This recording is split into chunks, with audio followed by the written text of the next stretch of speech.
Mahalagang mga balita, napapanahong impormasyon. Kami ang inyong gabay pag may bagyo at sakuna.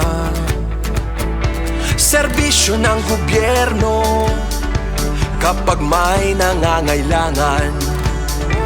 Mga proyekto ng Pangulo, damang-dama ang pagmamahal niya. Tulay ng mga hinaing, ang problema ng bayan ating lulutasin. Tulay sa himpapawid, tulay ng pagbabago.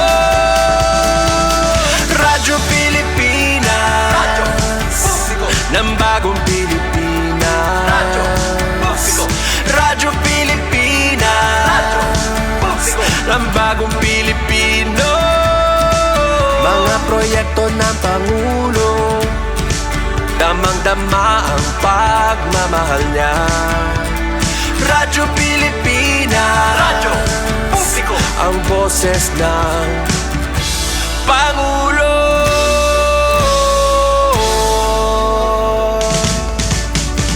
Karamay nyo kami, kahit malayo man kami nakakarating. OFW magsasaka, buhay ay iba't iba, san mang lugar ng bansa natin. Tulay ng mga hinaing, ang problema ng bayan ating lulutasin. Tulay sa himpapawid, tulay ng pagbabago. Radyo Pilipinas, Radyo Publiko ng bagong Pilipinas. Radyo Publiko, Radyo Pilipinas, Radyo Publiko ng bagong Pilipino. Mga proyekto ng Pangulo, damang-dama ang pagmamahal niya. Radyo Pilipinas, Radyo Publiko, ang boses ng Pangulo. Radyo Publiko,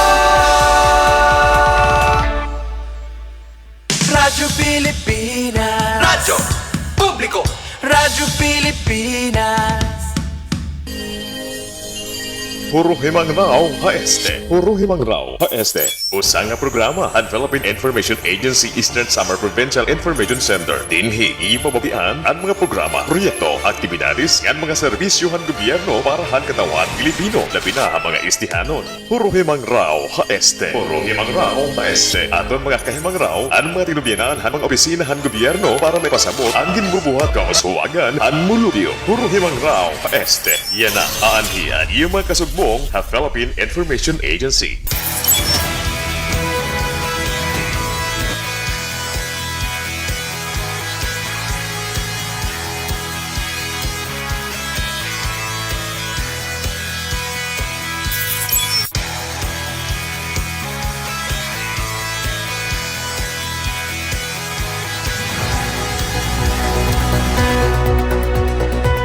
Mga balita ng impormasyon nga angay hibro ang mga isyu nga kinahanglan aksyonan. Ini pagtitirukon nga nagpapahamtang ipinagihan programa Agenda Hautso.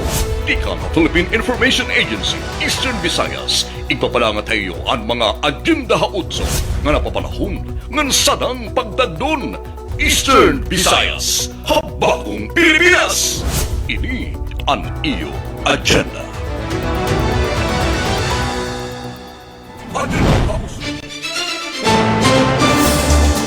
Halinyada han mga balita. DSWD Secretary ginpatapod ang ayudahan gobyerno nasyonal ang recovery efforts sa mga apektado han bagyo ha sinirangan Visayas. Manggad Trade Fair ha Northern Samar naghatag in oportunidad para pagpadukwag han pakabuhian. European Higher Education Fair 2025 mag-opreserhin libre nga mga scholarships sa mga universidad ha Europa. La Rota Adventure Racing World Series Asian Championship otro nga gindudumara ha probinsya han Biliran. DepDev iginduduso ang financial literacy para makakabot han mga hingyap han ambisyon natin 2040. NACC ngan LGUs hasinirangan Visayas magkasugbong hapag patuman hin adoption ngan child care programs. Serbisyo Caravan nagpadangat hin libre nga serbisyo ang gobyerno at tulo ka tayaw nga barangay at General MacArthur Eastern Samar. Maasin City Schools Division first runner-up ha robotics ngan intelligence machines hagin dumara nga Regional Science Fair. World AIDS Day temprano nga gintigamnan ha probinsyahan Samar. Haratsada Balita. Leyte Division Schools Press Conference malinang puson nga gindumara hatan-awan Leyte. Governor Pitilla formal nga nanumpa como chairperson ang Regional Development Council Eastern Visayas. Miyembro han Communist Terrorist Group voluntaryo nga nagsurrender ha para na Samar. Han News and Information Center 5 nga national awards na kabuot han Sinirangan Visayas ha 2025 Lupong Tagapamayapa Incentive Awards. Sa 66 nga local governance champions ha Sinirangan Visayas gindeklara han RCGLG. Ha istorya panlawas, pagbabago halawas sa nusa nga nagbuburod pag-iistoryahan. Mga detalye hanaton mga balita masunod na. Maupay nga oras makasangkayan inian amon ika-44 nga edisyon ng Agenda Haotso. Padayon na amon pagpadangat ang mahinungdanon nga balita ngan impormasyon din ni Agenda Haotso. Ako si Frederick Humeres. Malipayan na ang kadamaan, hinlabi na ada gobyerno, taran sa yung pagpagawasan bonus. Spend wisely mga kasangkayan. Haluyong ang kalipay hininga na tagamtamaan nga benepisyo, padayong gihapon kita pagtutok din ni Agenda Haotso. Ako, Steffi Libarios. Tutok permi kada simana ng edisyon ng Agenda Haotso. Nan permi niyo makikita ng Facebook pages ng Philippine Information Agency Eastern Visayas. Ako, AJ Espinosa. Ang Agenda Haotso iniyo masusundan ng mga istasyon ng Radyo Pilipinas Calbayog, Radyo Pilipinas Sogod, ng Radyo Pilipinas Borongan. Upod pa ha 94.9 Infinite Radio Villaba, DYRK Radyo Calgara, ng Berada Teleradyo ha IBC 6 Hanpalo. Ini hi Jane Sanyanogay, ini an EU. Agenda Haotso. Agenda Haotso. DSWD Secretary Jim Patapod ang ayuda han gobyerno nasyonal han recovery efforts han mga apektado han bagyo ha Sinirangan Visayas. Adyan report ni Rian Arinto han PIE Eastern Visayas. Subay han direktiba ni Presidente Ferdinand R. Marcos Jr. ay ginpatapod ni DSWD Secretary Rex Gatchalian ang paghatag ginayuda ha mga nadistroso han magkasunod nga mga bagyo nga nakaigo ha Eastern Visayas. Hapag bisita ni Secretary Gatchalian ha hinunangan Southern Leyte, iya ginsumat ha mga biktima han bagyo nga diri ginpapabayaan han gobyerno ang katawhan, lugod ginkikita hini ang sitwasyon agud may hatag ang panguna nga mga kinahanglan.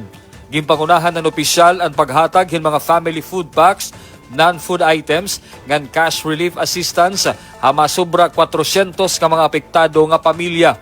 Ginsiguro gihapon ni Gatchalian nga magpapabilin aktibo ang mobile command center agud maghatag ing kanagmitan nga ayuda sugad ang kuryente ngan komunikasyon ilabi na nagpapadayon nga post-disaster operations.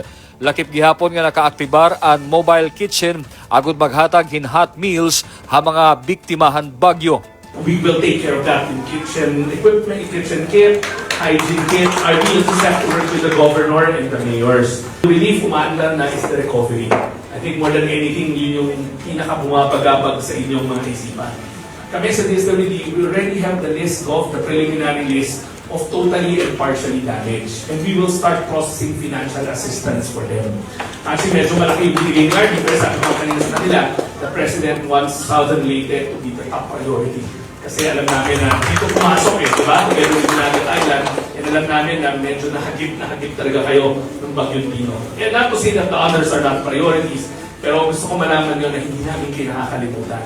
Samtang igin kahamtang ni Gatchalian ang mga local chief executive sa Southern Leyte agud di mangrawan ngan solusyonan ang mga panginhanglan han mga apektado nga mga lugar. Igin patapon ng opisyal ha mga apektado nga pamilya nga igpapadayon han DSWD ang relief nga recovery efforts agud mabato na nira mga kinahanglan subay hang kanan ahensya mandato ha disaster response ngan early recovery. Kaupo ni Gatchalian, hininga harampang hira Southern Leyte Governor Damian Mercado, Undersecretary Diana Rose Cahipe, Assistant Secretary Irene Dublao, Assistant Secretary Paul Ledesma, DSWD 8 Regional Director Grace Subong, ngan mga local chief executives han Southern Leyte. Tikang ha PIA Eastern Visayas, Rayan Arinto, ini aniyo agenda haotso.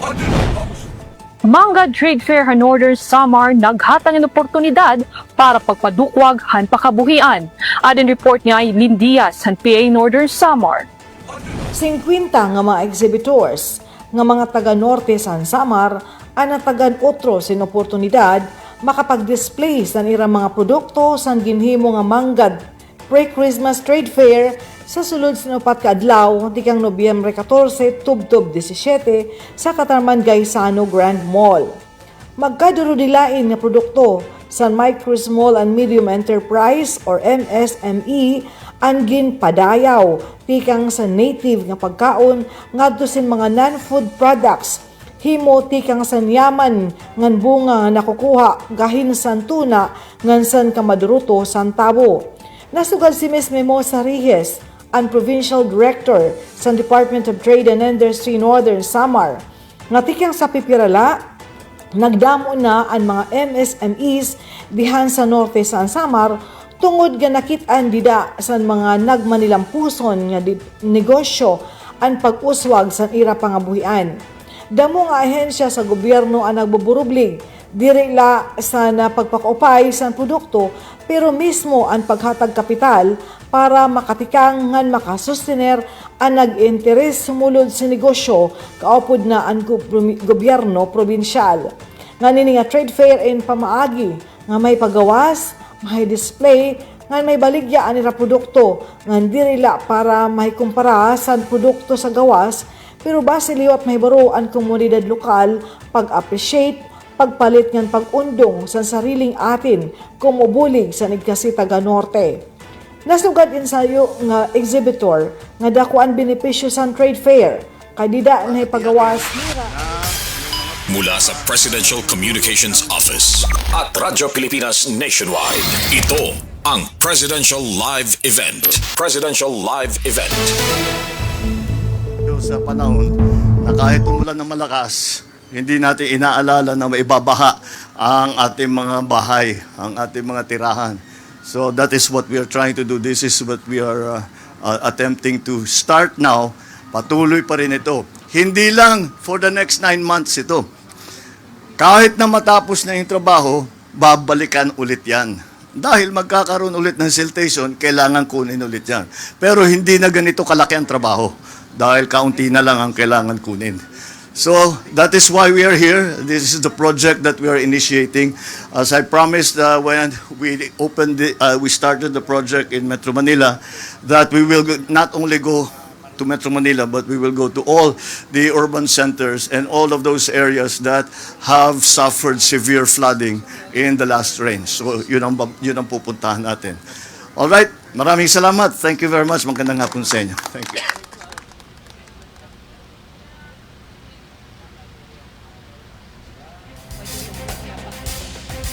Ngayong araw muling binigyan diin ng Pangulo sa bawat Pilipino, bawat ahensya ang kahalagahan ng pakikiisa sa pangangalaga ng kalikasan at pagpapanatili ng kalinisan sa ating kapaligiran.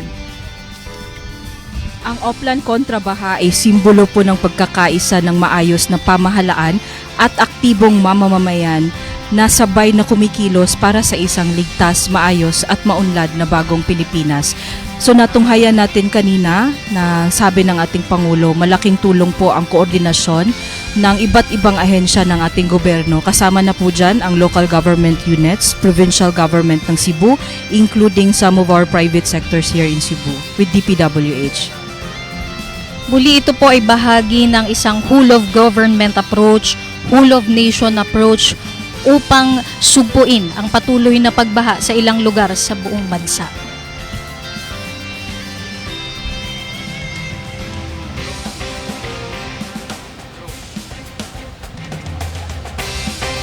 Kanina natunghayan natin ang ilang mga operations or proseso sa paglilinis ng mga basura burak at ilan pang mga talagang nagkakaroon ng hindrance Waste sa materials. Tama yes, sa po. pagdaloy ng tubig, lalo na kapag tag-ulan. Kasi ma'am, napansin natin no, yung 1-2 buwan napakabilis nung pagbaha.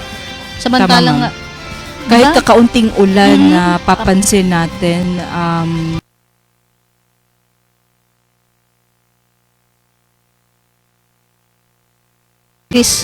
nung pagbaha.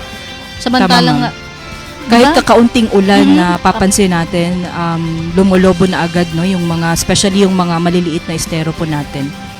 Kaya napakahalaga po ng partisipasyon ng ating mga iba pang ahensya, ng isang individual sa paglilinis ng ating mga creek at rivers. Ma'am, nakikita po natin ngayon yung parang nagtatrap ng mga basura po natin. Ang tawag dyan ay trash trap, no?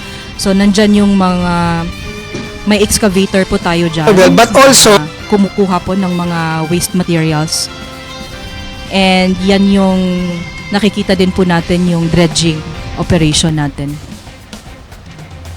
Kung bali ilang operations yung nakita natin kanina. Dalawa po talagang major operations na sinasagawa natin ngayon. Again, yung cleaning, and after that, i-clear po natin, no, i-dredge natin. Kanina na-mention din ng Pangulo yung ilang mga units, equipment na pinledge ng mga private partner sectors. At yung meron na sa LGU, meron din sa regional office ng DPWH. Tama And po. of course, hindi rin po ito magiging posible kung wala ang tulong ng ating mga volunteers, no ma'am? Tama po, Meron tayong mga personnel na may PPEs na nilaan din ng ating local government officials. Opo, sa atin. Kasama na po talaga dyan yung mga personal protective equipments po nila.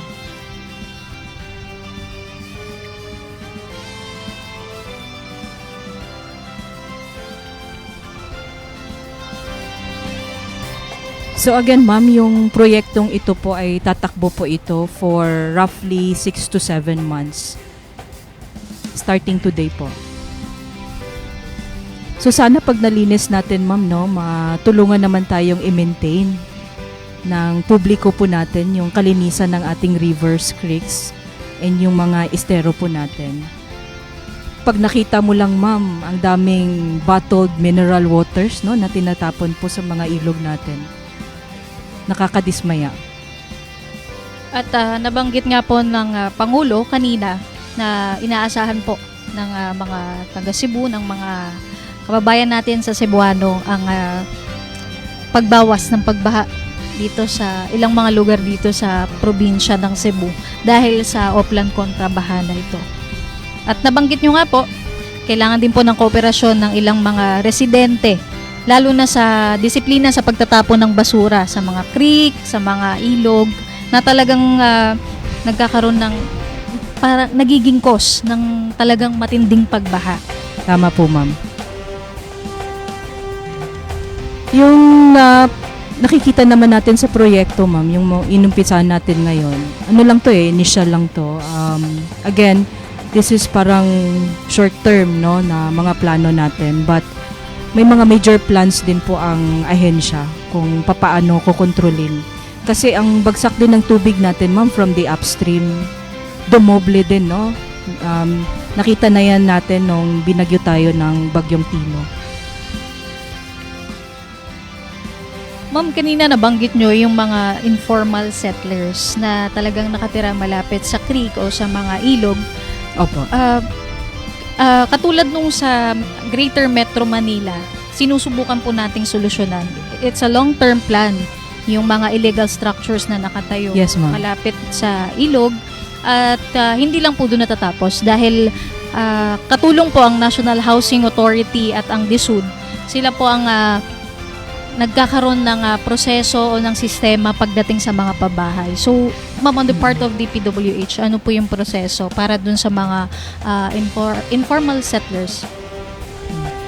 To cite an example dyan, ma'am, sa Mananga River natin, no, madami tayong bumalik na informal settlers. Tayo naman po sa DPWH, we are coordinating with the local government unit concerned na kung papaano nila i-relocate itong mga informal settlers po natin. So again, hindi lang naman ito proyekto ng DPWH, but katulong natin dito yung mga concerned na local government units natin, ma'am. So sana magawa ng paraan na ma-relocate talaga kasi otherwise paulit-ulit babalik yan dyan eh. So yan yung mga long-term project plans na gagawin natin kasunod nito. Kasi kung mapapansin mo, short-term lang ito eh. Again, ang maintenance po ng paglilinis natin, hindi lang naman sa panggobyerno natin, ma'am, but malaking tulong talaga na yung cooperation ng publiko natin na kahit konti lang, no, kahit hindi lang tayo magtapon ng mga basura sa ilog natin. Malaking tulong na yan, ma'am. Otherwise, maiipon yan ng ganun karami, oh. Tons of waste yan na nakukuha natin, no? Ma'am, speaking of waste, ma'am, may nabanggit kayo kanina, ma'am, na humaharang dun sa basura para mas mabilis makolek yung mga basura. Opo. Yan yung trash trap po na nilagay natin dyan, no? Once maharang, ma'am, tsaka natin kukunin. Kaya may naka-standby din po tayong mga dump trucks. And may in-identify din po tayo ng mga dump site kung saan po ilalagay natin yung mga basurang na kolekta po natin. Pero kung napapansin nyo po sa trash trap na nasa likod po ng presidente, talagang ang dami, ma'am, ang daming plastic bottles, ang daming plastic materials, no? Hindi yan nabubulok ng mga basura eh. So saan ba papunta yan? Papunta yan sa even to from the estero natin, dun sa mga lalaking rivers natin, no, and creeks. So yan po yung effect ng ginagawa po ng publiko natin, no. Kasama na po tayong lahat dyan. We have to be responsible na magtapon po ng mga basura natin. At nabanggit din ng Pangulo kanina, kailangan din ng proper monitoring after this launching. Dahil for the past years, hindi talaga ganun na monitor yung itong paglilinis natin ng mga basura, mga burak. So kailangan din po talaga ng proper monitoring. Opo. Tututukan talaga natin yan, ma'am, no? Hindi lang ng DPWH, but kasama na dyan yung mga concerned na LGU kung saan po nasasakop itong mga rivers and creeks na to na currently nililinis natin. Mula sa Presidential Communications Office at Radyo Pilipinas Nationwide, ito ang Presidential Live Event. Presidential Live Event.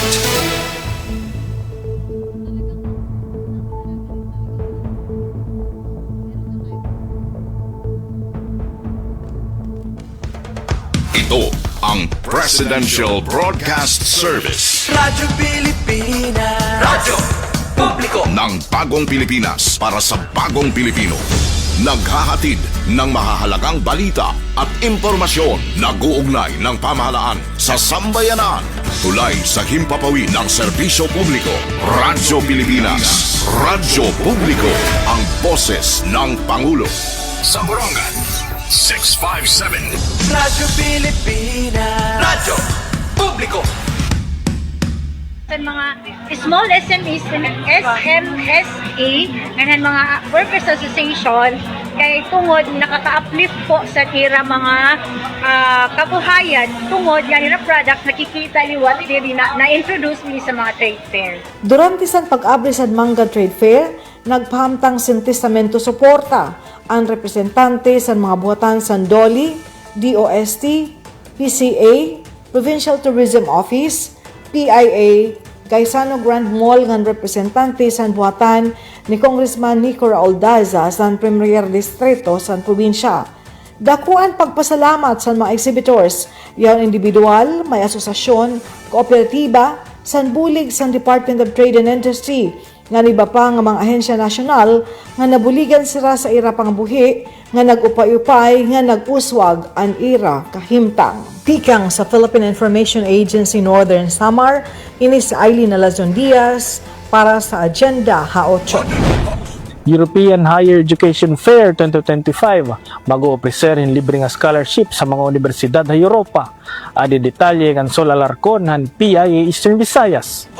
May na oportunidad ang mga taga-Rion 8 nga maka-avail hin scholarship pa iba-iba nga universidad ha Europa. Ini ni pinaagihan pag-igsumpayan ng Eastern Visayas State University o EBSO Main Campus, Tacloban City, ha European Delegation to the Philippines di inapili ang EBSO como regional hub nga university partner. Hagintalaan nga duha ka adlaw nga European Higher Education Fair o EHF ha Midtown Atrium Robinsons Ermita, Manila, iglalatag han maabot 25 nga universidad ha Europa ang aniray ga officer nga scholarship nga pwede matagamtaman han mga estudyante, mga educators nga mga researchers tikang ha Rion 8. There will be like 95 education institutions who will be putting up their on-site booth there. So when I say 95, that will come from the different participating countries. To name a few, Ireland, Spain, France, Italy, Latvia, Hungary, the Netherlands, Austria, Czech Republic, and all. So 95 po ito. Hindi lang schools, pati mga institutions, mga research institutions. Labutan on-site activity may naghihapon online didahan Nobyembre 24. Para mga interesado, pwede niyo bisitahon ang www.ehfphilippines.com o diri nga ni i-follow ang EHF Philippines, Facebook at X para hin mga updates. Tika nga PIA Eastern Visayas, Sol Alarcon, ini ang iyo agenda ha-8. Laruta Adventure Racing World Series Asian Championship otro nga gindudumara ha probinsya han Biliran. Adon report kan Rodrigo Victoria han PIA Biliran.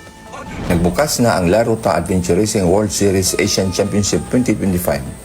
Ug sa ikaduhang higayon ang probinsya sa Biliran moy-host sa prestihiyosong International Adventure Race.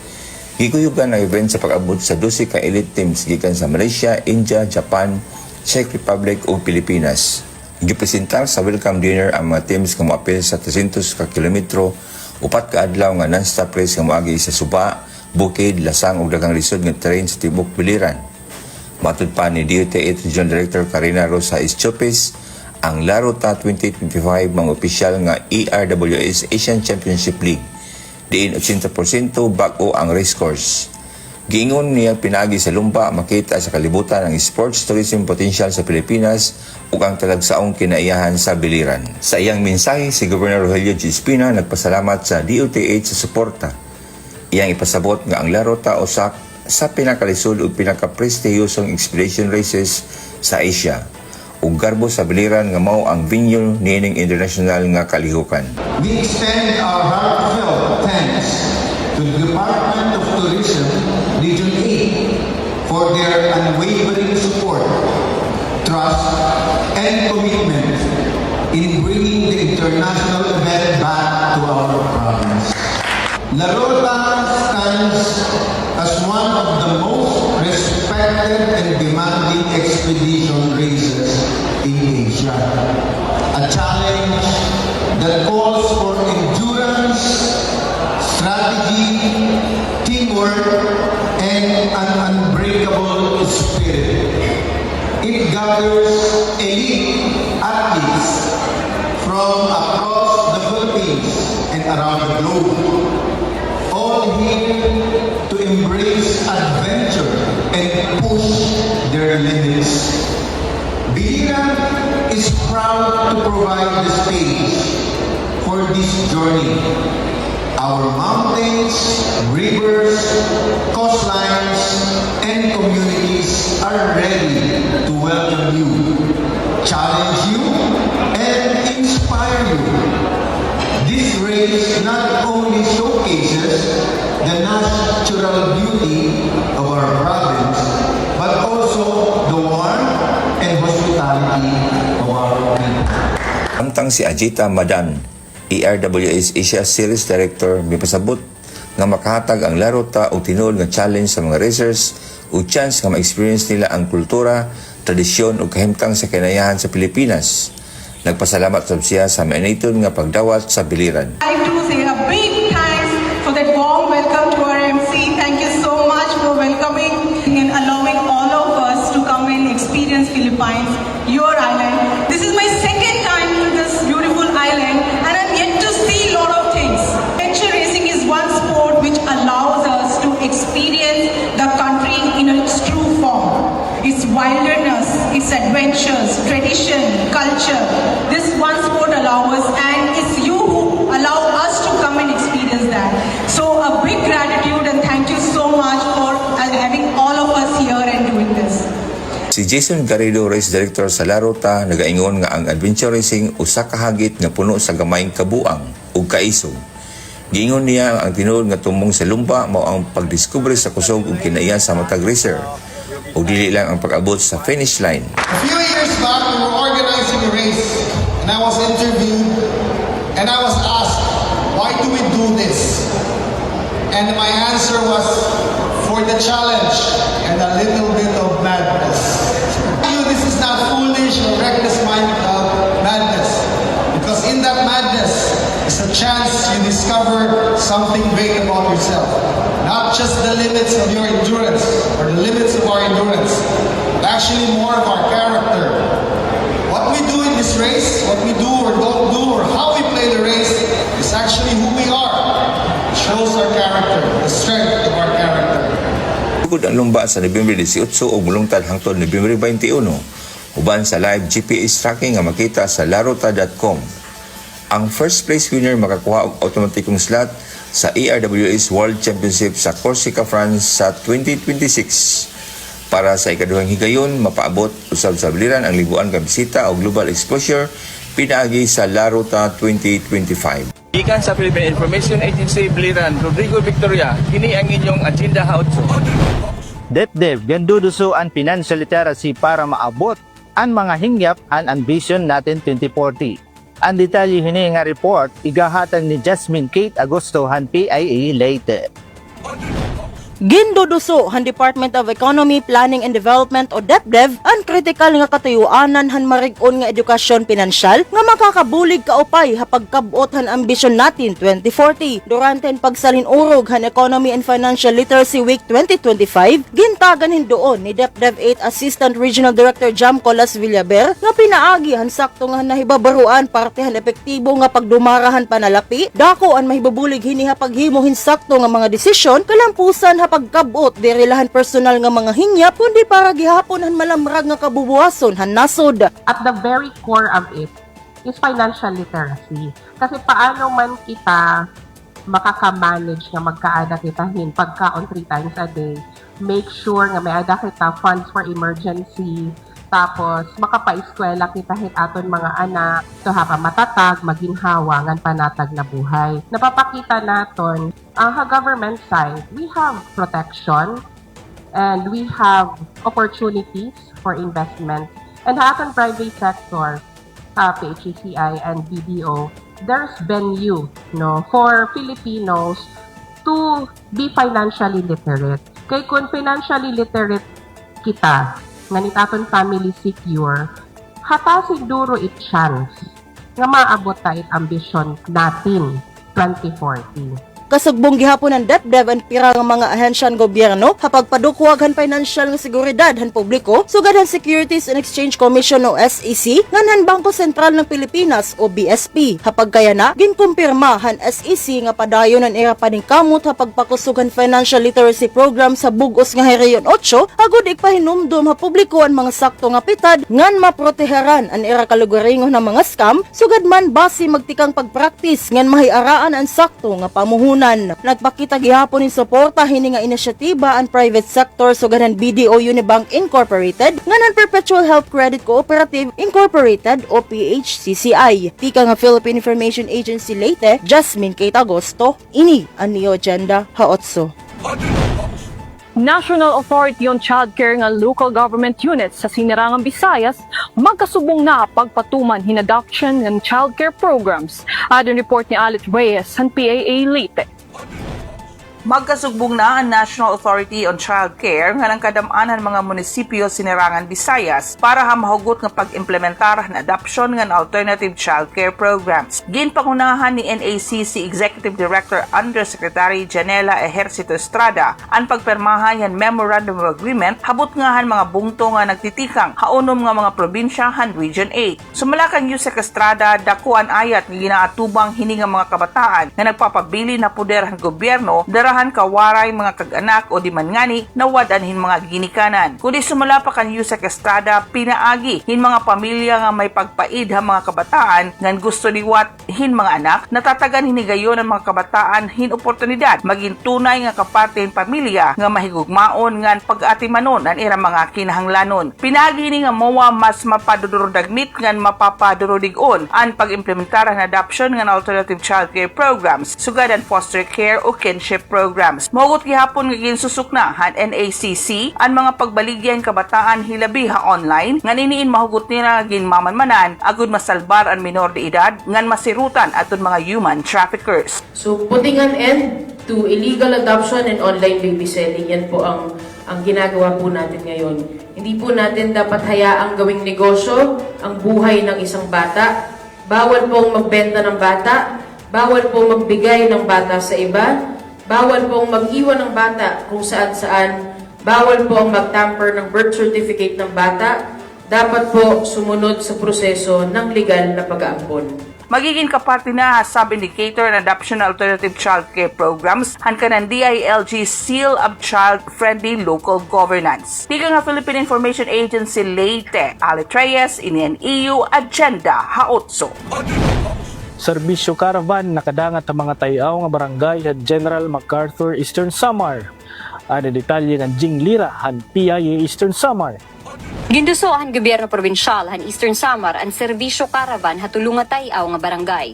Ang barangay Quezon, Tandang Sorang ang sitio Inulanguhan ha barangay Rojas ha bungtuhan General MacArthur niyan han Nobyembre 14, 2025 mahuman ang duha nga pag-ugsod darahan bagyong Tino ngan uwan. Nagdesisyon ni Gobernador R.V. Ivardone nga diri na igundang ang mga nakalinya nga aktibidad.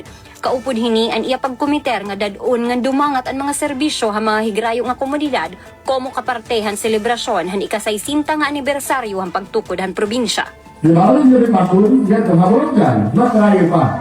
No? So, kami na ay kinahin para mapabakay yung nga dito gobyerno na nagsiservisyo para ay. Sabi ito na po ito natin mga hensya na pinagin para buligan. Ang barangay Rojas, Quezon, ngayon, barangay Tandang Sorang. No? So, ang sinan ako, no, punta, nakabuli dito namin, araw, ay yung mayada pa namin ihahatag yung mga medical tickets. Ngayon, para magamit ninyo, yung mayada ninyo mga pinanglalong na medisina, at yung sa ninyo kukuha ko ng medical tickets. Namun, i-distribute, na ipapadayo pag-distribute, kira katoba. Nahimugsoan mga aktibidades sa pakipagsumpayan han magkadurodilain nga mga ahensya hanasod ng probinsya.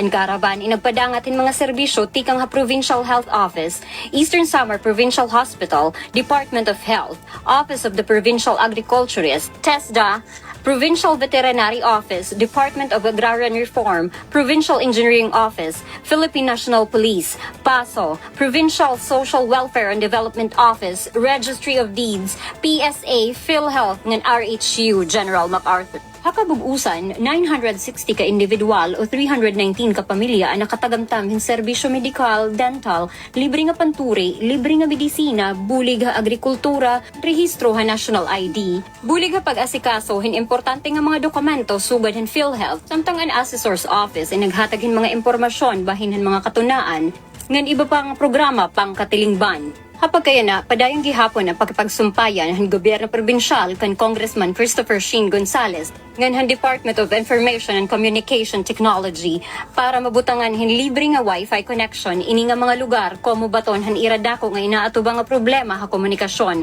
Labi na kun may nira emerhensya sugad han pagtawag hin ambulansya tungod han kawara hin masasarigan nga internet connection ha ira lugar. Haiya mensahe, nagpahayag hinhulos nga pagpasalamat hi Mayor Joel Waldo han General MacArthur hangaran han mga mulupyo ngan bungto pagbisita ngan pagpadangat hin mga serbisyo pang gobyernohan han ira mga tayaw nga kabaranggayan.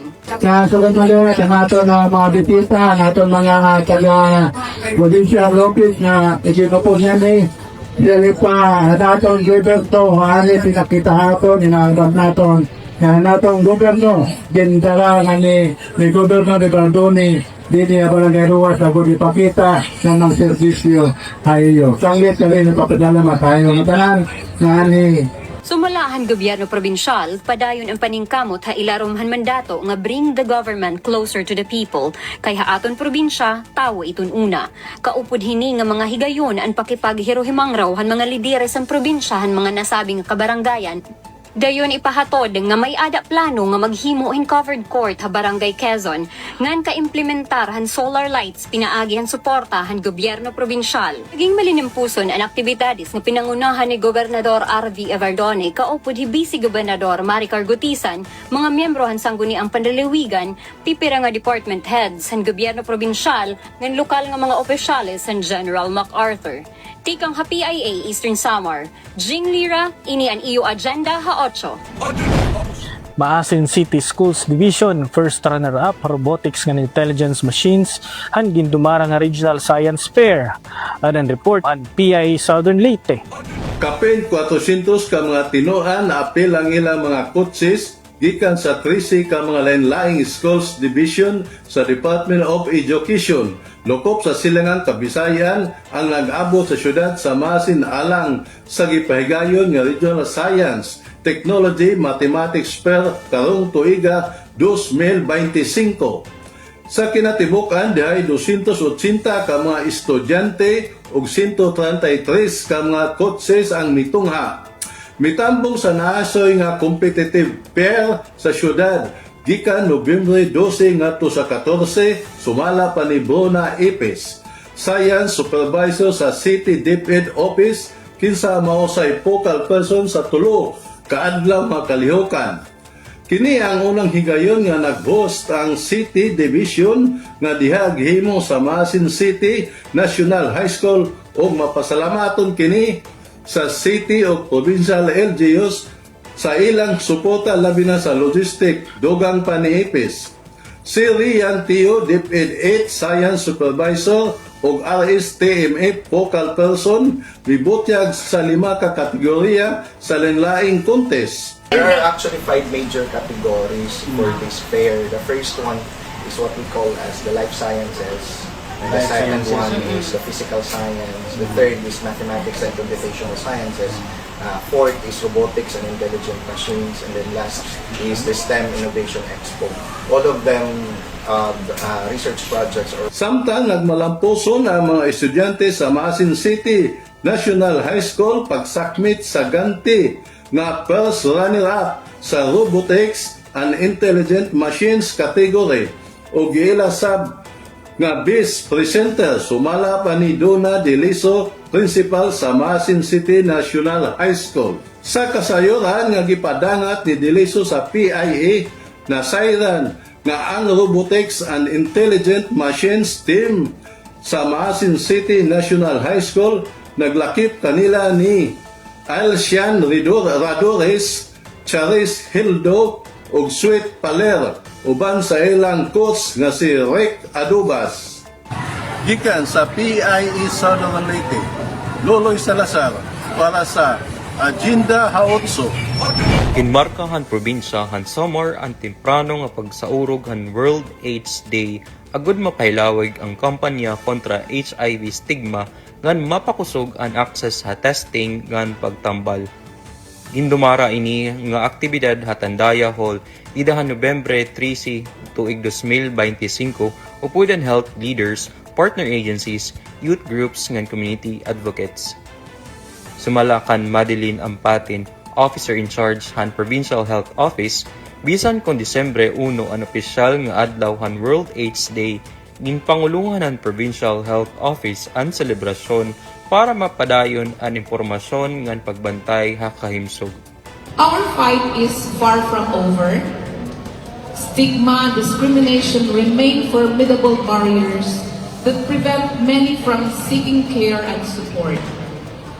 As public health workers and as a community, we must continue working until everyone accepts and embrace the people living with AIDS and HIV with understanding, compassion, and inclusivity. Dako ang epektohan personal nga pag-istorya ni Jen, diri niya tuod nga ngaran, usa nga tawo nga nakitaan in HIV han tuig 2018 ha EVRMC, Nga padayon nga nagtatambal yan na hakat balogan. Padayon naman ang iya pagpatambal mga laboratory tests ngan iya kusog para han iya pamilya nga iya ginbubuhi. Nagbili naman hiya hinpahimat ngun para kabataan, siring niya di kayian peligroso nga mga buhat kundi man always practice safe sex. Ginpresentar liwat ni Vincent Duazo ang Philippine Business for Social Progress an HIV 101 Safe Sex Practice and Stigma Reduction toward people living with HIV. Ngan ginsundan ini han topic na staying safe, everything you need to know about PrEP ni Dr. Robel Reyes Apilado, Chief of Clinics ngan HIV AIDS Core Team Physician Han Basay District Hospital. Ginsumat naman ni Dr. Ludina Insigne, Health Team Leader and Development Management Officer Han Provincial Department of Health Office, kamayda na unom nga treatment facilities hasamar nga nagahatag hin screening, counseling ng serbisyo para sa mga pasyente. Samar, may nakita unong na treatment facilities. Ibig sabihin, these are facilities, hospitals and RHUs na nagpo-provide in HIV services. Okay? So, di lang basta kita gini-screen, ginka-counsel kita. Importante ito. Pre-counseling and post-counseling. And we are happy na ang aton mga FHOs trained dito rin. Naglagip gihapon ang aktibidad in testing booths, counseling, mental health campaigns, open forums, candle lighting ceremony, ngan community pledge, haylarom han tema, take the right path, my health, my right.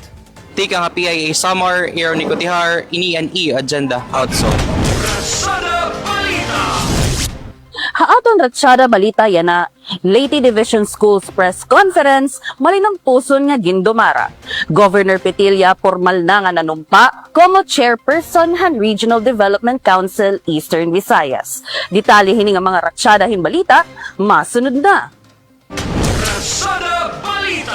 Nagmaylang puson ang ginbuhat nga upat kadlaw nga District Schools Press Conference sa DepEd Leyte habung tuhan tanawan tikang Nobyembre 12 nga 15. Maabot 5 kayukot nga mga estudyante elementary nga high school tikang 40 nga munisipyo han probinsya amo ito nagpaisan-isan ay iba-iba nga kategorya sugad han photojournalism, copy reading and headline writing, sports writing, science technology writing, column writing, editorial writing, feature writing, news writing, radio broadcasting, collaborative desk publishing, TV broadcasting at iba pa. Ginpangundahan ini ni Leyte Schools Division Superintendent Marisa Magan, kaupo dira Dr. Rex Briones, Education Program Supervisor English, Dr. Mauricio Catan, Education Program Supervisor Filipino, ngan Curriculum Implementation Division Chief Grace Villanueva, ngan iba pa. Ang mga kabataan ang ginupdanan ira mga coaches ngan specialist iton eskwelahan. Ang mga nagdawha DepEd Leyte ang ginpasidunggan didhan katapusan nga adlaw nga amo iton makikigasdangan sa Regional School Press Conference nga bubuhaton han Disyembre. Let's say Nazarene K.R. Alperico, Coach Dominic P. Osorio. Another spot to Area 1. Central School, Palok, Erie District, Princess Monique Caspe, Coach Jasmine F. Royo. Tika nga PIE Eastern Visayas para han Ratsyada Balita. So lalarpon ini ang iyo agenda ha 8. Formal na nga nanumpahi Leyte Governor Carlos Jericho Petilla kumo pinakabago nga chairperson ng Eastern Visayas Regional Development Council durante special meeting ng RDC Full Council gindumara ha Department of Planning, Economy and Development Regional Office 8. Ini ani kaduhan nga kahigayon nga ginpanguluhan ni Governor Petilla ang RDC 8 kundiin ini nga iya bago nga termino iya gintagan hinduon ang pagpadayon han mga naiplastrar na nga mga proyekto ngan mga prioridad hanayon na nga mga pamunuan han RDC. Security. Ginpahayag gihapon ni Petilia nga iya pagtatagan nin hulos nga atensyon and transparency and accountability han mga buhatan nga miyembro han RDCA, pinaagi han digitalization, haluyuhan hugot nga pagtuo nga iniin nakakahatag hin mas epesyente nga epektibo nga pagpamalakad hin usa nga buhatan. Ginpatapod gihapon ni Governor Petilia ang pag-scale up haniba nga mga programa nga nahiuna na nga ginpatuman dinhi nga rehiyon, sugad man ang pagtutok sa mga proyekto nga ginendorso han RDC ago dinhi inhulos na nga mahi-implementar. Ginikadayan gihapon durante ni special meeting ang RDC 8 and top 30 agency regional national investment programs and projects for Eastern Visayas nga ang pagkumpirmar han sectoral committee chairpersons ngan co-chairpersons para han termino 2025 to 2028 upod ang mga private sector representatives. Tiya nga Philippine Information Agency Leyte para Ratsada Balita, ini Alet Reyes, sinin iyo Agenda Hautso. Ang Samar Police nag-abot ang importante nga kadaugan didhan ira operasyon. Kauman, usa nga miyembrohan Communist Terrorist Group ang voluntaryo nga nag-surrender sa Second Samar Mobile Force Company Headquarters, Haparanas. Ang nag-surrender nga gingaranan nga Predo, 40 anyos, nan usa nga vendor tika nga Kalbiga, nagkumpirmar nga api iya hadtuhan nga dismantle nga Sub-Regional Committee Sesame Squad 1. Iya gintubyan ang mga otoridad ang usa nga discommission nga revolver ng Granada tungod ang koordinado nga intelligence efforts nga maupay nga pag-istorya nahimuan iya voluntaryo nga pag-surrender. Nagdesisyon ni Predo nga bumalik husto nga dalan magsuportahan mga peace program sa Ilaroman Executive Order No. 70 ngan wala iya bisan ano nga diri maupay nga record. Kinimplementara iya ang debriefing ng ginsulod na protective custody upod ang bulig pinansyal. Ginsereng ni Police Colonel Arwen Tadeo, Provincial Director ang Samar Police Provincial Office, nga ini nga panitabuin nagpapakitahan pagsarig han komunidad hakapulisan. Ngam padayon ang ira paningkamot para ang kamurayawan ngan marigon ha Samar. Tika nga PIA Samar Ronald Roma, ini ang iyo Agenda Hautso. Ang mga balita tika nga News and Information Center han PIA Eastern Visayas. Di mga National Awards nakabuot ng Sinirangang Visayas at 2025 Lupong Tagapamayapa Incentive Awards. 66 na local governance champions sa Sinirangang Visayas gindeklarahan regional champion on good local governance. Mga detalye hininga suma tigahatag ni Lupido. Tulong ang mga barangay sa Sinirangan Visayas ang pinasidunggan kumo national champions ngan duha nga iba pa ang nakakuhan runner-up positions at 2025 Lupong Tagapamayapa Incentive Awards kundiin ginbuhat ang national awarding ceremony sa Quezon City hadi Palamayha. Ay kaduha nga gayon national champion ay dependent component city and component city category ang barangay poblasyon zone 20 ang Baybay City samtang ang barangay Barubuhay Norte ang Karigara Leyte in pinasidunggan como national champion ha second class municipality category na ang barangay Macalianes Limasawa Southern Leyte naman ha 6th class municipality category. First runner-up naman ang barangay Buol West Culaba Biliran ha 5th class municipality category samtang ang barangay poblasyon 2 Babatun Leyte in nakabot ang second runner-up ha 4th class municipality category. Ang Lupong Tagapamayapa Incentive Awards in tinuig na paisan-isan diin kikilala ang most outstanding Lupong Tagapamayapa bungos nga nasod apantaghan efficiency, creativity nga effectiveness, pagtuhayhan mga lantog o disputes sa komunidad. Ini nga mga paningkamot inakakaamot kaupay ha pagmintinar han kalinaw ngan kahimyang han lugar labot lang nakakabulig hapini nga di matambak ang mga kaso ha mga korte. Hay ang mensahe gitagos siya ni Department of the Interior and Local Government 8 Regional Director Arnel Agadi ang darayawon nga dedikasyon han barangay officials sugad man ang makusog na suportahan tagsa nga komunidad nga nagresulta hini nga makakalangpusan. Samtang sumatlag gihapon tika nga DILG Eastern Visayas, mabotin sa 66 nga local government units sa Sinirangan Visayas ang gindeklara como local governance champions yan atuig haylarom han regional champions for good local governance. Ini nga pagkilala in kumo pagselebrar han commitment, innovation ngan excellence han LGUs ha pagduso ngan pag-ugo pan prinsipyo pantag han transparency, accountability, participation ngan effectiveness a lokal nga panggobyernuhan ha rehiyon. Lakip hini nga pasidungog como local governance champions amo ang probinsyan Biliran, Leyte, Northern Samar, Samar ngan Southern Leyte, samtang ang syudad han Baybay, Calbayog, Maasin yan Ormoc naman ang independent component city category. Ang municipal level category naman, upat nga bungto ang napili como local governance champion sa probinsyan Biliran, 15 sa probinsyan Southern Leyte, 11 nga LGU sa probinsyan Leyte, 8 sa probinsyan Samar, 14 sa probinsyan Northern Samar, man 5 naman sa probinsyahan Eastern Samar. Kinaagi niya pasidungo, gintagusyahan DILGA ang paningkamutan mga lideres ng stakeholders nga padayon nag-iisahan suklanan ng serbisyo publiko ng paglukwag hairat tagsa-tagsa nga mga komunidad. Tikang News and Information Center ang PIA Eastern Visayas, ini Hinil Dalit Lupido ngan ini ang iyo agenda ka-8. Istoryahan Panlawas. Magpapadangat ang mga bagong impormasyon nga nakakaapekto han kahimsog hanaton Panlawas. Istoryahan Panlawas. Mga impormasyon ang mga tambal o paglikay han mga magkalinlaing nga mga sakit nga nakakabalaong nga panlawas ang mga tao. Iyo may babatian. Ay Istorya Panlawas. Istorya Panlawas, masunod na. Ang mga pagbabago halawas sa nusa nga burod indiri angay kapuusa, iniing normal. Siyan dinhi ang pag-increase ang volume han dugo in 40 nga to 50% agon makosuportahan kadugangan nga oxygen ng kinahanglanan bata nga iya ginbuburod. Na-expand gihapon ang kadakuhan uterus sa nusa nga babayi, samtang ang suso naman ay nagtitikang pag-produce breast milk. Dara ang pagiging sensitibo, apektado ang sense of smell han nusa nga burod. Mas nagiging sensitibo ini ngan madalila makalinghap hinbaho nga usahay diri ginauyunan han era normal nga paghamot. Nadako gihapon ang kasing-kasing ang bagahan usa nga burod para han extra nga oxygen kinahanglan na mahimahimsog nga pagburod.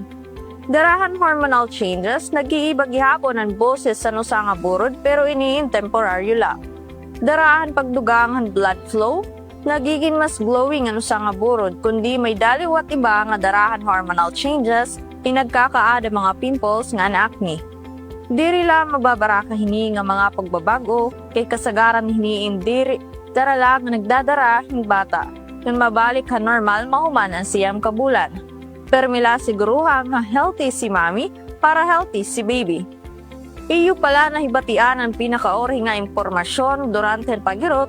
Daginaot kami ng kamoin magpabili niya himsugan panlawas ngan makabulig kapag padukwaghan aton sa syudad. Para ha Istorya Panlawas, ako May Hiban, inian iyo, Agenda Ha-8. Sumat!